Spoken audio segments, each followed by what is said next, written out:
Hey guys, in this video I'm going to show you how you can bring back the missing Connect app on your Windows 11 operating system. So you might have observed that when you search for the Connect app using this search option, and when I just search for Connect app, I don't see any Connect app here, right? It used to be present in the Windows 10 operating system, but in Windows 11 operating system it's not present. So let me show you how to fix that.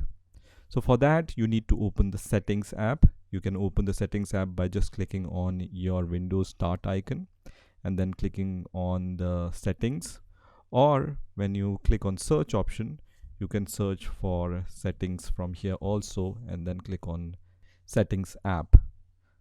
So once the settings app window opens, click on apps here and then click on optional features. On the optional features window, click on view features, and in the view features you will be able to see all these features. What you need here is the wireless display feature.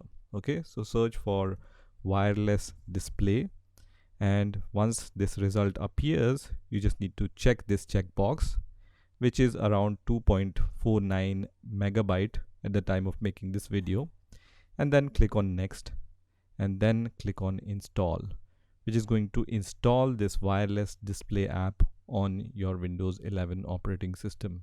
So once this app is installed, you will be able to see that this app is installed, and you will be able to see this app in the installed section also. So here you can see installed features, and you will be able to see this app in the installed section also.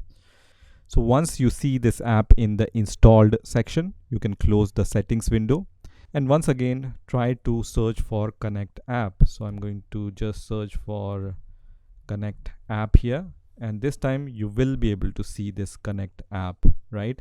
So you can click on this arrow here and you can see this Connect app is now available. So I can click on open, or I can directly click on the Connect app here. Okay, so once you click on the Connect app, you can see my Connect app is now open, and now I can use this Connect app to connect any device to my Windows operating system wirelessly. So that's how you can fix the Connect app missing problem from your Windows 11 operating system. I hope you've enjoyed this video, and I will see you in the next video.